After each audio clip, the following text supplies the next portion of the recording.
오늘 하나님께서 우리에게 주시는 말씀은 구약성경 호세아 1장 1절 말씀입니다. 구약 1256쪽입니다.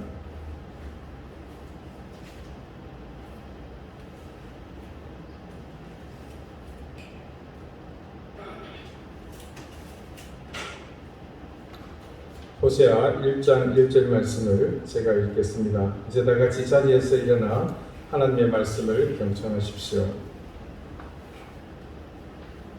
우시야와 요담가와 아하스와 히스기야가 이어 유다 왕이 된 시대에 곧 요아스의 아들 여로보암이 이스라엘 왕이 된 시대에 부엘리의 아들 호시아에게 임한 여호와의 말씀이라. 아멘. 자리에 앉으시기 바랍니다.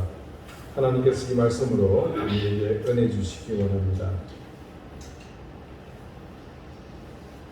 여로보암 2세는 우리가 지난주 보았듯이 인간이 보기에도 또 하나님이 보시기에도 몹시 나쁜 왕이었습니다. 그러나 그건 여로보암만의 문제는 아니었습니다. 실제로 이스라엘 역사 가운데 세워진 모든 왕들에게 적용되는 문제였습니다. 성경 말씀을 보면 손가락을 꼽을 수 있는 몇몇 왕을 제외하고 대부분 이스라엘의 왕이 하나님을 섬기지 않았고 우상을 섬기며 타락했다는 사실을 증언하고 있습니다. 그런데 이스라엘 왕이 세워질 때부터 그런 조짐은 있었습니다. 사무엘상 8장에는 이 같은 내용이 기록되어 있습니다. 4절부터 8절까지 말씀을 제가 잠시 읽겠습니다. 이스라엘 모든 장로가 모여 라마에 있는 사무엘에게 나아가서 그에게 이르되 보소서 당신은 늙고 당신의 아들들은 당신의 행위를 따르지 아니하니 모든 나라와 같이 우리에게 왕을 세워 우리를 다스리게 하소서한지라. 우리에게 왕을 주어 우리를 다스리게 하라 했을 때에 사무엘이 그것을 기뻐하지 아니하여 여호와께 기도하며 여호와께서 사무엘에게 이르시되 백성이 네게 한 말을 다 들으라. 이는 그들이 너를 버림이 아니요 나를 버려 자기들의 왕이 되지 못하게 함이니라. 여호와께서 사무엘에게 이르시되 백성이 네게 한 말을 다 들으라. 이는 그들이 너를 버림이 아니요 나를 버려 자기들의 왕이 되지 못하게 함이니라. 내가 그들을 애굽에서 인도하여 낸 날부터 오늘까지 그들이 모든 행사로 나를 버리고 다른 신들을 섬김같이 네게도 그리하는도다. 자, 여러분 내용을 들어보시니 어떻습니까? 하나님께서 그들의 요구에 담겨있는 저희를 아셨습니다. 그래서 그들이 요구하는 것을 불쾌하게 생각하셨죠. 제가 조금 전 반복해서 읽어드린 7절 말씀이 바로 하나님의 그런 마음을 드러내고 있습니다. 여호와께서 사무엘에게 이르시되 백성이 네게 한 말을 다 들으라. 이는 그들이 너를 버림이 아니요 나를 버려. 여기서 나는 누굽니까? 여호와 하나님입니다. 나를 버려 자기들의 왕이 되지 못하게 합니다. 그들은 표면적으로는 그냥 왕을 세우려는 명분을 내세우고 요구했으나 그 내면에는 하나님을 향한 불순종의 DNA가 강력하게 작용하고 있었던 셈입니다. 이스라엘의 장로들, 이 지도층이 왕을 요구하는 정치적 목적이 분명 있었습니다. 먼저는 사사들의 부패입니다. 자, 우리가 룻기를 할 때에 충분히 여러분 들으셨습니다만은 사사시대의 영적인 타락은 타의 추종을 도로했습니다. 그리고 하나님께서 세운 이 사사들, 제사와 종교조, 정치의 일치 통합 지도자 역할을 하는 사람입니다. 자, 그들이 백성의 구심점이 되어 주어야 하는데 영적인 역할, 즉 하나님을 향한 신실함의 구심점은 되지 못했고 육적 타락의 선봉에 서서 불신앙을 조장하는 그 불순종의 삶의 구심점이 오히려 되었습니다. 그런 사사들의 악행이 인생을 도탄에 빠지게 하는 것은 당연한 결과였습니다. 두 번째는 다윗에 의해 정복당한 그 조공을 바치던 주변의 나라들이죠. 그들이 이스라엘을 침공했을 때처럼 이 사사 시대에도 서서히 주변 나라들이 힘을 길러서 군사적으로 이스라엘을 위협하게 됩니다. 그 주변 나라들이 왕을 중심으로 통일된 지휘 체계를 가지고 일사불란하게 군사적으로 이스라엘을 침공하는 일이 잦아졌습니다. 그런 일이 있을 때마다 이스라엘은 참 복잡한 과정을 거쳐야 합니다. 왕이 있으면 바로 명령을 하더라면 됩니다. 그렇지만 각 지파로 나뉘어서 지파 자치제를 실시하고 있던 이스라엘의 경우는 그렇지 못했습니다. 사사가 재정일치의 우두머리이기는 하지만 실제로 정치적 영향력은 각 지파들마다 구석구석 미치지는 못했습니다. 그러다 보니 외적의 침입이 있을 때마다 지파별로 군사를 동원해야 하니 이것이 실제로 많은 부담이 되었습니다. 당장 지금 저 눈앞에 외적의 침공이 현실로 다가왔습니다. 즉각적으로 군사적 대응을 해야 되는데 그렇게 하지 못하다 보니까 그걸 바라보고 있는 백성들은 복장이 터질 일이죠. 이런 이유로 왕을 세워달라는 이스라엘 백성의 주장은 타당한 명분이었습니다. 하지만 당장 필요에 의해서 그렇게 해달라는 심령을 이해하는데 인간이라는 게 처음의 의도를 끝까지 지키지 못하는 한계가 있습니다. 결국 하나님은 이들이 왕을 요구하는 그 분명한 명분을 알고 계셨음에도 불구하고 그들의 요구를 납득지 않게 여기셨던 것이 바로 이 왕이 세워진 이후에 야기될 모든 상황들을 미리 아셨기 때문입니다. 실제로 그런 상황은 데이터를 통해서도 금방 확인할 수 있습니다. 이 데이터라는 것이 흥미롭게도 선지자가 등장한 횟수와 밀접한 관계가 있습니다. 구약 성경에는 하나님의 말씀을 선포하도록 부름을 받은 많은 선지자가 있었습니다. 이 선지자들의 활동은 이스라엘 전체 역사를 두고 볼 때 활동, 즉 하나님의 말씀을 선포하는 것이죠. 그 활동이 왕정의 존립과 그 궤를 같이 하고 있는 것을 볼 수 있습니다. 즉 왕들의 통치가 이루어지면서 선지자, 이 예언자 계층이 더 많이 생겨나게 된 겁니다. 그런 결과가 나타난 이유가 있습니다. 원래 이 땅의 왕은 앞서 사무엘상 8장에서 밝힌 바와 같이 일반적으로 하나님의 왕권을 부정하는 것에서 기인합니다. 실제로 이스라엘의 역사 가운데 대부분의 왕이 하나님의 법을 우습게 알고 그러므로서 하나님이 이스라엘의 왕 되심을 인정하지 않는 경향이 강했습니다. 이런 상황에서 하나님의 왕권을 선포하고 왕과 지배계층 및 모든 백성으로 하여금 하나님의 법을 소중히 여기게끔 하는 사람이 필요했습니다. 하나님께서 이 일을 위해 부르신 사람이 바로 누구다? 선지자들, 이 예언자들인 겁니다. 그러다 보니 늘 구두는 동일하게 나타납니다.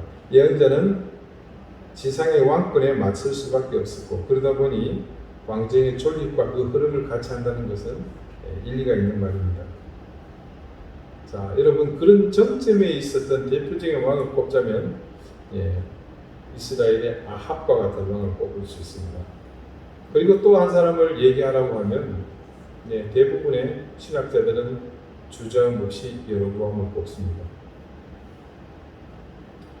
지난주 선지자의 출현이 의미하는 바를 이미 말씀드린 바가 있어서 추가 설명은 필요 없겠습니다만은 그래서 우리는 이 선지자들의 외침에 더욱 귀를 기울여야 합니다.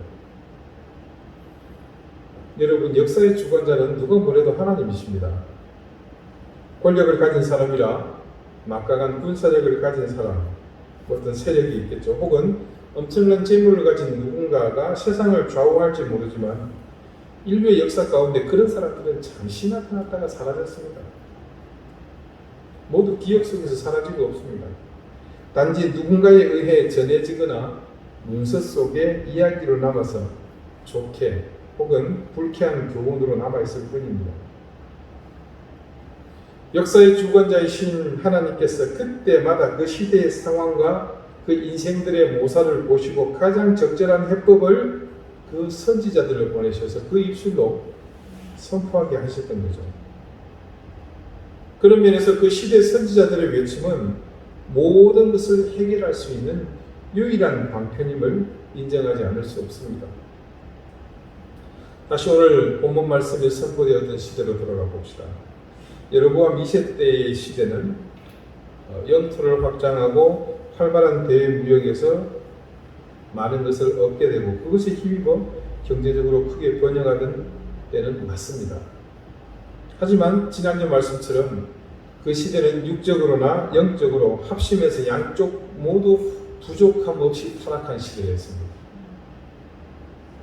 왕과 지배계층은 사치와 향락에 몰두하는가 하면 무자비하게 가난한 백성들을 억압하고 착취함으로써 정치적 불안이 보조되고 있었습니다.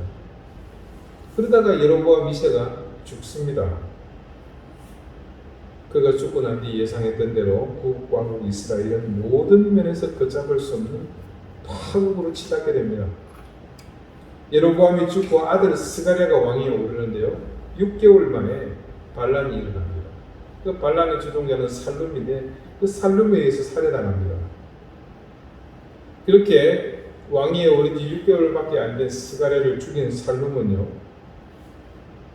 어이없게도 딱 한 달 만에 므나임이라는 사람에 의해서 또 살해당합니다.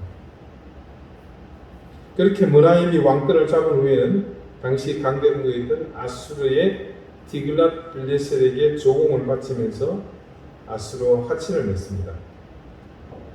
그렇게 므나임은 그의 집권할 때에 모발은 없었고 다행히 그 아들 부가히야에게 왕권을 물려주는데 그 역시 아버지를 이어서 아수르 왕과 아주 긴밀한 관계를 유지합니다. 그런데 이 부가히야의 친아수르 정책을 못마땅하게 여겼던 베가라는 사람이 이 부가히야가 취임한 지 1년 만에 모발을 일으켜서 죽여버립니다. 왕위를 차지하죠. 굉장히 복잡하죠. 네, 잠깐 정리해 보겠습니다. 여로보암이 죽고 아들 스가랴가 왕위에 올랐는데 6개월 만에 살룸에게 살해당하고 살룸은 1개월 뒤에 므나임에게 살해당합니다. 그리고 므나임은 다행히 살아서 아들 부가히야에게 왕위를 물려주었지만 얘는 베가라는 얘한테 1년 만에 또 죽고 말이죠. 자, 그렇게 이제 베가라는 사람이 왕위를 차지합니다. 당시 다메섹의 르신이라는 사람과 함께 시리아 땅이죠. 반아수르 동맹을 맺습니다. 그리고 바로 남쪽에 있는 남왕국 유다에게 야 같이 편먹자 그랬는데 남왕국의 아하스 왕은 이 베가의 말을 듣지 않습니다. 자, 그렇다고 자기 편 안 들어준다고 이 유다 왕 아하스를 다메섹의 르신과 함께 연합해서 침공하게 되죠. 무력으로 침공하는 이들을 막기 위해서 아하스는 하는 수 없이 이의제의라고 그러죠. 오랑캐를 불러서 오랑캐를 물리칩니다. 어떻게 하겠습니까? 아수르 왕에게 도움을 요청하죠. 이때 아수르의 디글랏 빌레셀은 얼씨구나 하면서 날름 다메섹을 삼켜버리고 그렇게 평소에 누리던 이스라엘 영토를 일부 차지하게 됩니다.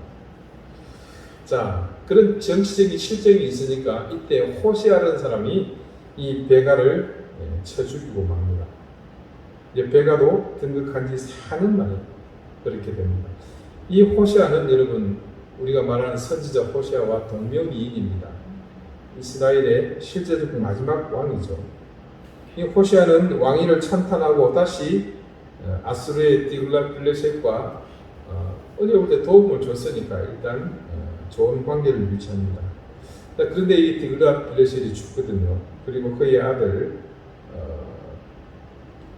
살만에셀이 바로 집권을 합니다.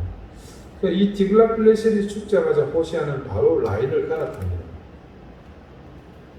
그때 호세아 왕이 아수르를 버리고 잡은 동아줄은 또 다른 강대국인 애국이었습니다. 아수르가 가만히 있을 리 없죠. 디글랏 빌레셋의 아들 살만에셀은 군대를 이끌고 이스라엘로 쳐들어와서 이스라엘을 초토화시켜버리고 이 호세아를 포로로 잡아 끌고 갑니다. 그래서 이 호세아 왕이 북이스라엘의 실제적 마지막 왕이었습니다. 왕이 잡혀간 지 2년 만에 이 살만에서는 죽고 그 이후에 사르곤이 다시 집권하고 이 사르곤은 주전 722년에 이 이스라엘을 완전히 멸망시켜버립니다. 여로보암 2세, 스가랴, 살룸, 무나임, 부가이야, 베가, 호세아, 이렇게 7명의 왕이 바뀌는 혼란을 겪는 동안 그 나라의 꼴이 어떻게 되었겠습니까? 한 번도 경험해보지 못한 나라의 꼴을 이들은 맞게 되죠. 여로보암이 주전 746년에 죽습니다. 그리고 마지막 호세아 왕이 주전 732년에 등극하니까 14년의 갭이 있죠. 예, 그동안에 왕이 6번 바뀌었다고 역사는 기록을 하고 있는데, 그렇다면 그 왕들의 평균 재위 기간이 몇 년입니까? 2년 겨우 조금 넘죠. 그 당시를 살았던 백성들, 과연 그 혼란 속에서 어떻게 살아남을 수나 있었겠습니까? 국가가 국가로서의 정상적인 기능을 하기나 했을지 의문입니다. 그런데 그런 혼란 속에서 불행하게도 하나님을 부르는, 하나님을 의지하는, 하나님을 찾는 왕은 아무도 없었습니다. 어떻습니까? 이만하면 우리가 아는 상식선에서 선지자가 나타날 수밖에 없지 않았겠습니까? 오늘 본문의 말씀, 지난주와 동일한 이 호시아 1장 1절을 봅시다. 우시아와 요담과 아하스와 히스기야가 이어 유다 왕이 된 시대에, 자, 처음에 이 4명의 왕이 등장하는데 모두 어느 나라라고요? 당시 여로보암이 집권하고 있을 때의 남쪽의 왕이라고 하거든요. 여로보암이 41대를 집권했으니까 4명 정도의 왕이 지나갈 만하다 했는데, 사실은 역사를 들어가 보면 그렇지가 않고요. 여로보암이 죽었을 때 오늘 이 본문에 처음 등장하는 이 우시아 왕이 죽은 해와는 불과 4년밖에 차이가 나지 않습니다. 그러므로 호시아 선지자가 예언을 한 시기는 여로보암 2세 때에 국한된 것이 아니라 남왕국 유다의 히스기야 왕 때까지, 그러니까 시간상으로는 북왕국 이스라엘이 멸망한 주전 722년, 그리고 그 다음 히스기야가 등극한 주전 715년, 그 7년이 경과한 시간까지 예언했다는 결론이 됩니다. 이 말인즉슨 호시아가 오랫동안 하나님의 말씀을 그들에게 전했다는 것이고, 동시에 그 시대 가운데 하나님의 말씀이 얼마나 들려지지 않았는가를 방증하는 것이기도 합니다. 참, 호시아가 할 말이 많았다는 그런 뜻입니다. 세월이 흐른 뒤 역사의 기록을 펼쳐보는 우리 처지에서는 그들이 망해가려고 그랬구나라고 쉽게 판별할 수 있겠으나, 그들이 그 오랜 세월 동안 그렇게 하나님을 향해서 불순종해야만 했는지 정말로 그것을 바라보는 저희는 안타깝게 그지없습니다. 단지 하나님의 이름을 부르기만 하면 들어주셨을 텐데, 기록된 율법의 말씀을 읽기만 했어도 그들이 그 가운데 하나님이 열어놓으신 살 길을 찾을 수 있었을 텐데, 무엇이 그들을 미래가 보장되지 않는 나라 길로 이끌고 갔는지 안타까울 뿐입니다. 여러분, 우리 자신에게도 한번 물어봅시다. 내가 정말 넘기 어려운 문제 앞에 섰는데 하나님 말씀 중에 이 문제를 해결하기 위해 내게 필요한 것이 무엇인지 그것을 고민하며 찾아본 적이 몇 번이나 있었습니까? 그 고민을 해결할 방법이 하나님 말씀 안에 분명히 있다고 성경 말씀에서 찾으려고 혈안이 되어 보신 적이 있으십니까? 여러분, 인간이 본능적으로 잘하는 것 중에 하나가 저울질입니다. 왜 그거 있지 않습니까? 어릴 때부터 어른들을 훈련시키잖아요. 엄마가 좋아, 아빠가 좋아. 아이들의 양손에 항상 엄마, 아빠가 들려 있습니다. 그래서 하나님 말씀도 항상 저울질의 대상이 됩니다. 하나님 말씀의 절대성과 진리의 가치를 두고 보자면 저울질한다는 자체는 하나님의 말씀이 그냥 패배하는 것을 뜻합니다. 보통 이런 경우를 두고서 요즘 젊은이들은 의문의 일패라고 이렇게 말합니다. 괜히 싸워보지도 못하고 일방적으로 패배하는 경우입니다. 자, 여러분, 타의 추종을 불허하는 월등한 실력을 지닌 스포츠 선수가 있습니다. 단 한 번도 패배한 적이 없습니다. 자, 그래서 이 사람은 누군가와 시합을 할 경우 이기면 그냥 본전입니다. 최고로 잘해야 본전이에요.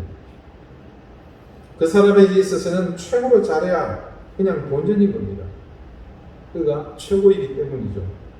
하나님 말씀도 마찬가지입니다. 그 자체가 최고이면 절대 진리입니다.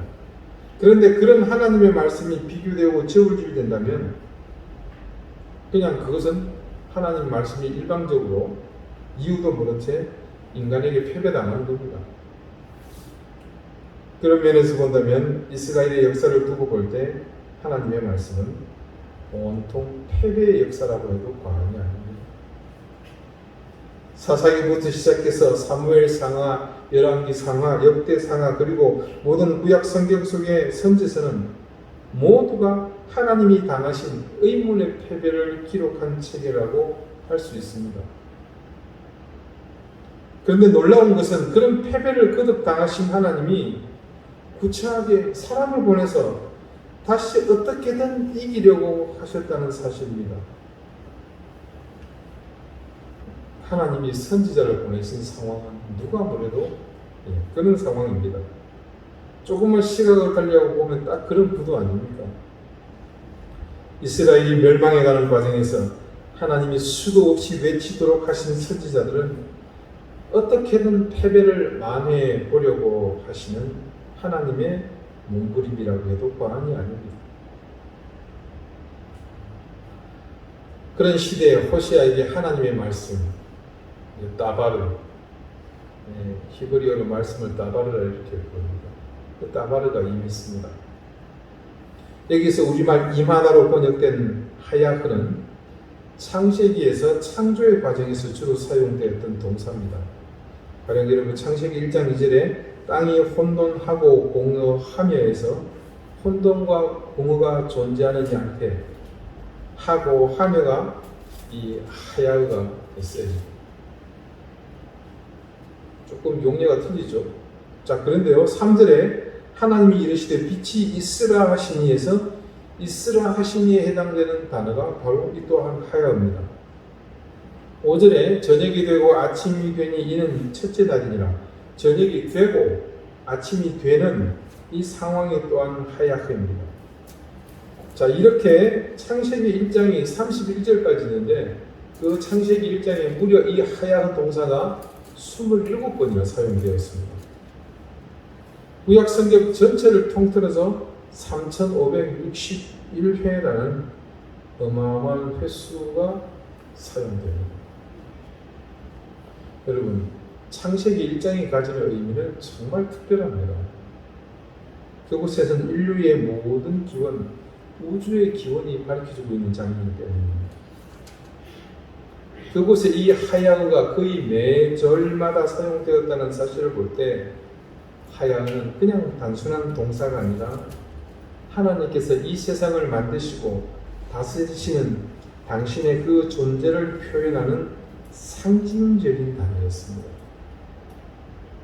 그런 본질적 의미를 통해서 볼 때 호세아에게 지금 하나님의 말씀이 하야흐 임했다는 것은 그곳에 하나님이 임하셔서 인간의 뜻이 아닌 하나님의 뜻이 그때처럼 세워지기를 원한다는 그런 의미를 이 동사가 우리에게 말해주는 겁니다.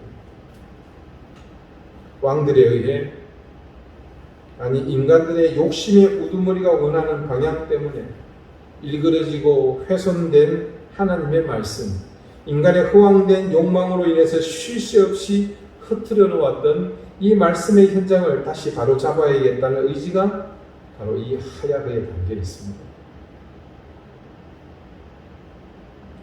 결국 우리 삶의 현장이 그리고 우리가 살아가는 인생의 모든 순간이 하나님의 말씀으로 하야흐하지 않으면 우리의 욕심과 욕망이 이끄는 그 방향으로 나갈 수밖에 없습니다. 그렇게 하나님의 말씀이 아닌 불완전하고 근본이 죄인인 우리의 생각대로 살아가는 인생의 미래가 과연 어떻게 펼쳐지겠습니까?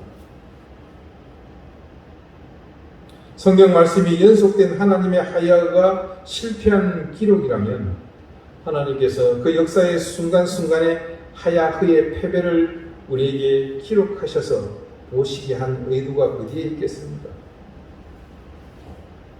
인간의 삶은 철저하게 하나님의 말씀이 그 인생의 바탕에 하야할 때만 바른 인간으로 살아갈 수 있다는 의미입니다.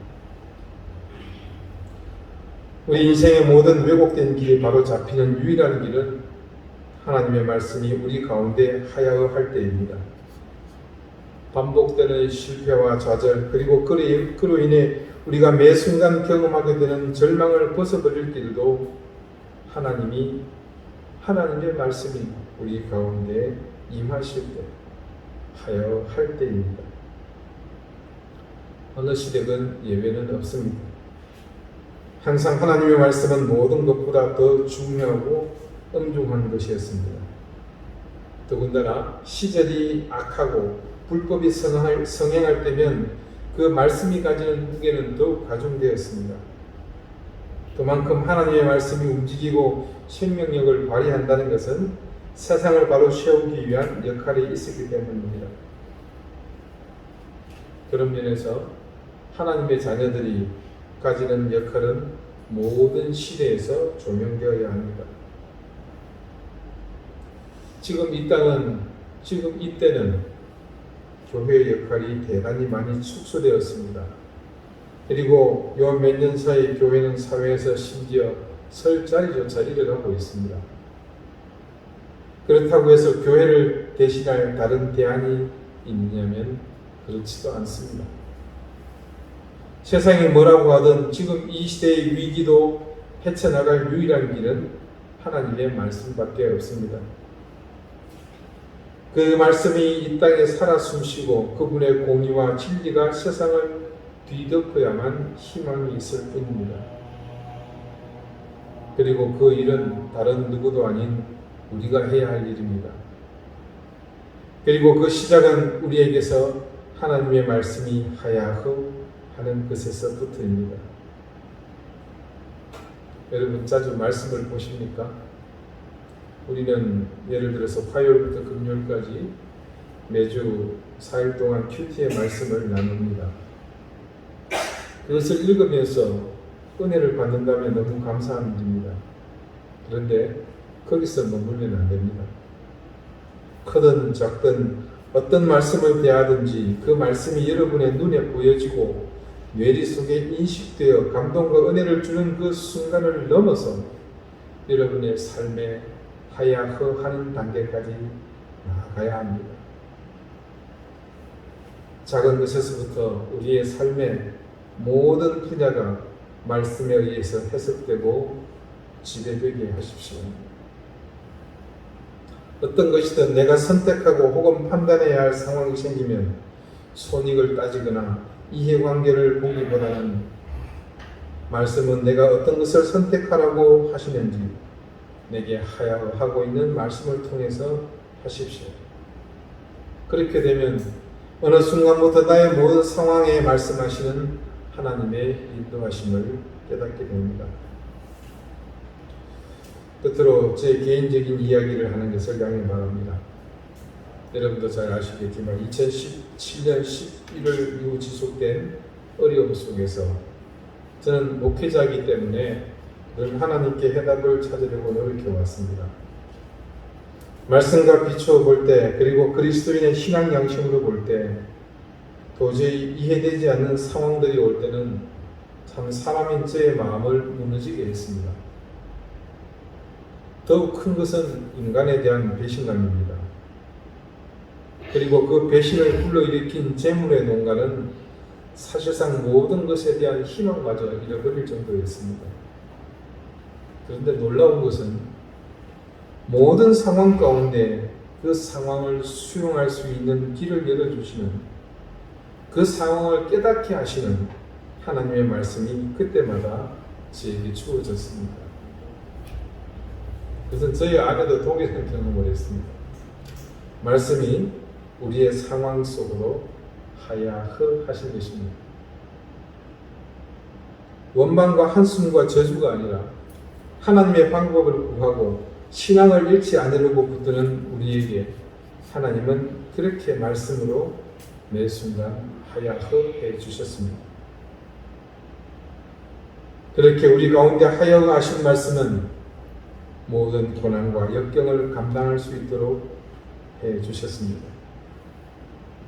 그래서 이제는 성급히 달려들거나 판단하지 않고 하나님께서 뭔가 말씀해 주시겠구나라고 그분의 말씀이 제 상황에 하야흐 하시는 것을 기대하도록 우리의 삶을 바꾸어 주셨습니다. 저는 우리 사랑하는 교우들께서도 이렇게 사셨으면 좋겠습니다. 하나님께서는 우리 모든 자녀들에게 당신의 말씀으로 하야흐 하시기를 원하십니다. 그렇게 내 삶이 말씀으로 조금씩 길들여지면 우리 가운데 하나님의 말씀은 조금씩 하야흐 하시는 지경을 넓혀 가실 것입니다. 그렇게 우리의 인생을 통해 하나님의 말씀이 우리 가운데 더 적극적으로 하야흐 하게 되면 우리에게 임하신 말씀은 우리의 삶을 주장하게 될 것이며 그렇게 말씀에 의해 주장된 우리를 통해 하나님의 공의는 더욱 실현될 것입니다. 그렇게 하나님의 공의가 우리를 통해 넓혀져 갈 때 이 땅에는 작지만 짙어진 이 긴 어둠을 밝히는 또 한 자루의 촛불을 밝히게 될 것입니다. 기도드리시겠습니다. 하나님의 말씀이 우리 가운데 살아있지 못하면 우리의 인생은 하나님의 통치 아래 살 수 없음을 고백합니다. 이스라엘 백성에게 하나님은 율법을 통해 그 가운데 거하시기를 원하셨습니다. 하지만 그들은 하나님과의 동거를 거부했고 그렇게 죄를 따라 사는 인생의 길을 끝없이 내달렸습니다. 외세의 침략에 의해 백척간도의 상황에서도 그 모든 이유가 하나님의 말씀이 부지한 것임을 인정하지 않았고 끝까지 자신들의 방법을 고수하며 멸망길로 내달렸습니다. 하나님께서 그들을 멸망길에서 구원하실 유일한 길은 말씀밖에 없음을 아시고 그 가운데 선지자들을 보내셔서 하나님의 말씀이 하야하게 하셨습니다. 하나님, 우리의 인생이 그들처럼 말씀 없이 내일 없는 멸망길로 가지 않게 해주십시오. 우리에게 선포된 말씀, 눈에 읽고 묵상하는 이 모든 말씀이 우리에게 머물다 떠나지 않게 하시고 온전히 하야흐하게 해주십시오. 그렇게 임한 말씀이 우리를 지배하게 하시고 그렇게 말씀에 지배된 삶을 통해 우리가 하나님 자녀된 사명을 감당하며 살게 해 주십시오. 예수 그리스도 이름으로 기도드리옵나이다. 아멘.